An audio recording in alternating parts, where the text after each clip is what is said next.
राणा सांगा ने खानवा के युद्ध में बाबर की हालत खराब कर दी थी। अब राणा सांगा के लड़के राणा उदय सिंह और बाबर के पोते के बीच फिर से युद्ध की तैयारी शुरू हो गई थी। ये खानदानी दुश्मनी मुगलिया हुकूमत को बहुत भारी पड़ने वाली है। राजस्थान के अधिकांश शासक अकबर की राजपूत नीति के अनुसार अकबर की अधीनता स्वीकार कर चुके थे, लेकिन राणा गर्व के साथ अकबर के खिलाफ खड़े थे।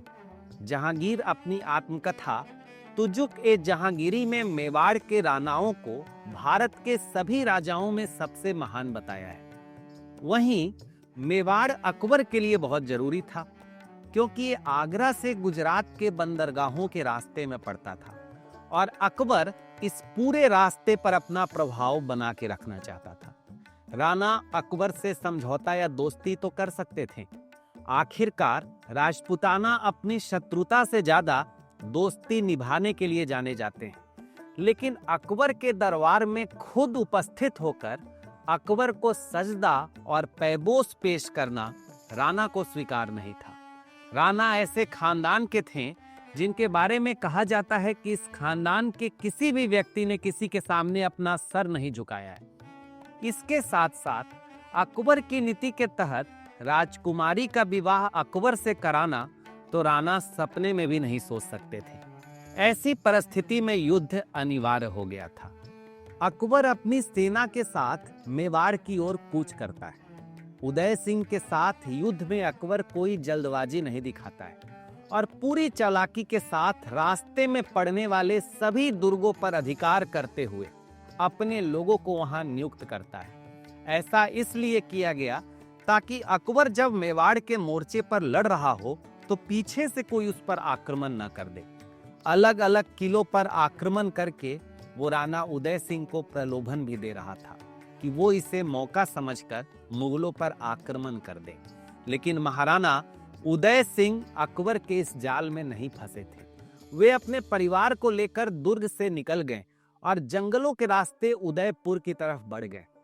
अपने पीछे उन्होंने अपने धुरंधर सरदारों जयमल राठौड़ और पत्ता सिसोदिया को दुर्ग की जिम्मेदारी सौंप दी। इसके अलावा उन्होंने दुर्ग के आसपास की जमीन को रौंद डाला ताकि वहां मुगल सेना को घास का एक तिनका भी न मिले।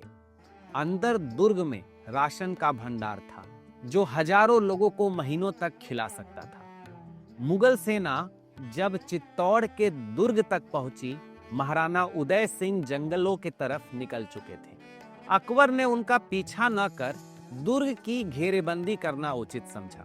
हालांकि चित्तौड़गढ़ का दुर्ग तब तक 2 बार फतह किया जा चुका था, लेकिन फिर भी मुगल सेना के लिए दुर्ग की चढ़ाई एक टेढ़ी खीर थी। गोलाई में दुर्ग 13 किलोमीटर तक फैला हुआ था, जिसे भेदना बहुत मुश्किल काम था। दुर्ग की ऊंचाई से राजपूत फौज आती हुई सेना को दूर से देखते थे। इसके बावजूद मुगल सेना दुर्ग की घेराबंदी करने में कामयाब रही। इस काम को करने में उसे 1 महीने का समय लगा। किले के आगे मुगल सेना ने तोप तैनात किया हुआ था।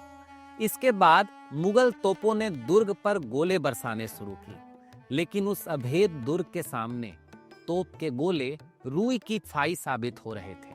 मुगल सेना की कई टुकड़ियों ने बारी बारी से दुर्ग पर धावा बोला, लेकिन दुर्ग पर उसका कोई असर न हुआ। उधर दुर्ग की सुरक्षा में लगे राजपूत सैनिक ऊंचाई से तीरों की वर्षा कर रहे थे, जिनके निशाने पर आकर मुगल सैनिक मरते जा रहे थे।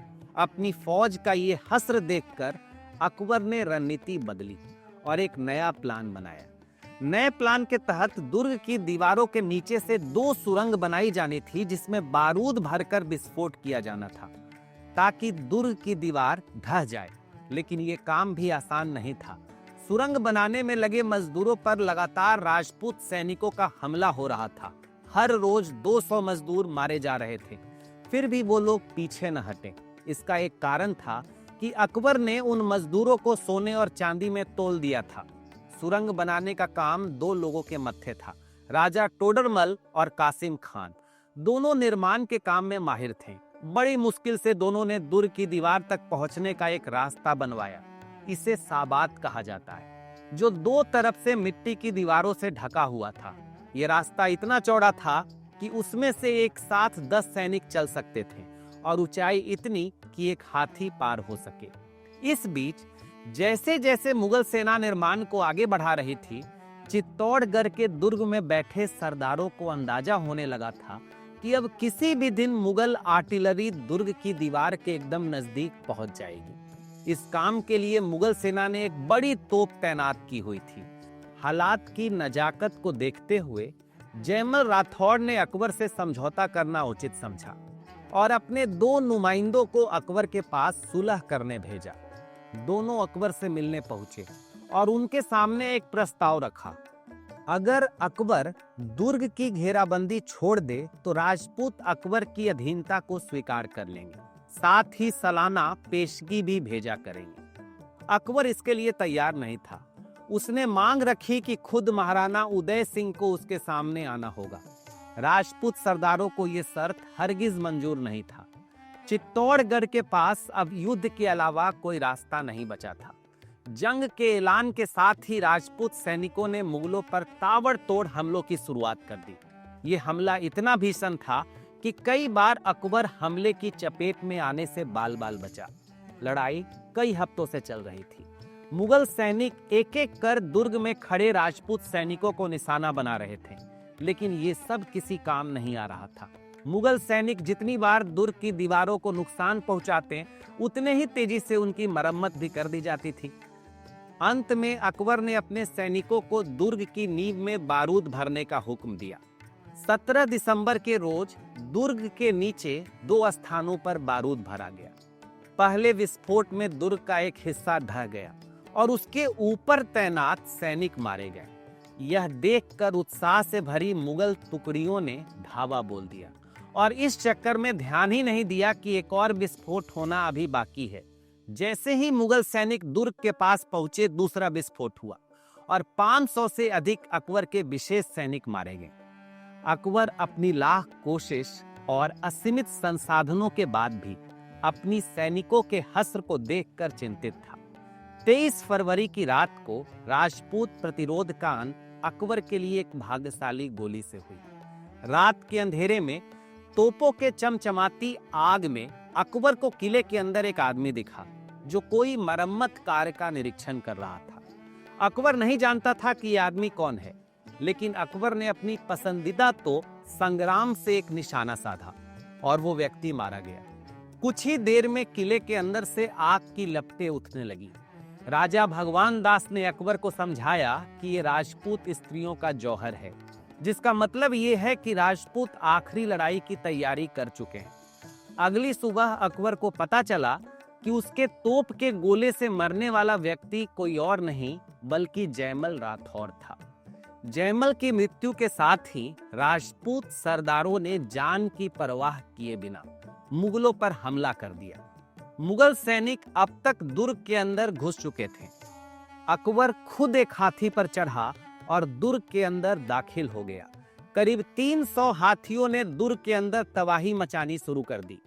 राजपूत सैनिकों ने इनमें से कई हाथियों की सूंड काट डाली। अकबर के सामने एक राजपूत सरदार को लाया गया, जिसे एक हाथी ने कुचल डाला था। ये पत्ता सिसोदिया थे। कुछ ही देर में उन्हें भी मार दिया गया। दुर्ग के अंदर 8000 सिपाहियों के अलावा 30,000 आम लोग भी थे। इनमें 1000 कालपी के भाड़े के सैनिक भी थे। इन सैनिकों ने अपनी पत्नी और अपने बच्चों को बांधकर मारते हुए किले से बाहर निकाला, जिससे मुगल सैनिक को लगा कि ये बंदी हैं। ये सैनिक किसी तरह अपने परिवार के साथ किले से भागने में सफल रहे। अकबर का चित्तौड़गढ़ का अभियान 6 महीने से ज्यादा चला था। इस बीच राजपूत प्रतिरोध ने अकबर की सेना का बहुत नुकसान किया था। अब इस चित्तौड़गढ़ पर फतह कर लिया गया था, जिसके बाद अकबर ने किले के अंदर जितने भी लोग थे, जिनमें ज्यादातर आम लोग ही बचे थे, सबकी हत्या का हुक्म देता है। करीब 30,000 से ज्यादा लोगों की हत्या कर दी जाती है। ब्रिटिश विद्वान जेम्स टोड ने लिखा है कि मारे गए लोगों की संख्या का अनुमान लगाने के लिए मृतकों का जनेऊ इकट्ठा किया गया और उसका वजन कराया गया। इसका वजन 200 किलो था। अकबर ने ये हत्या केवल बदले के लिए नहीं करवाई थी। उसकी नीति थी कि जितना अधिक प्रतिरोध उतना अधिक प्रतिशोध।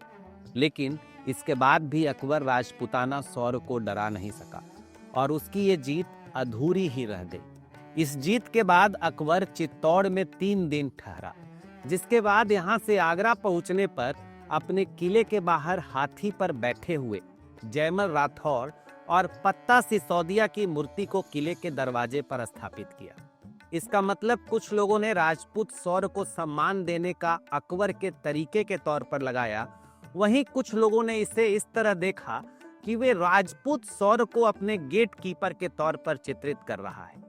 चाहे जो भी हो, लेकिन अकबर की लड़ाई इस खानदान के साथ आगे भी चलती रही और अपने जीते जी अकबर इस युद्ध को जीत नहीं पाता है।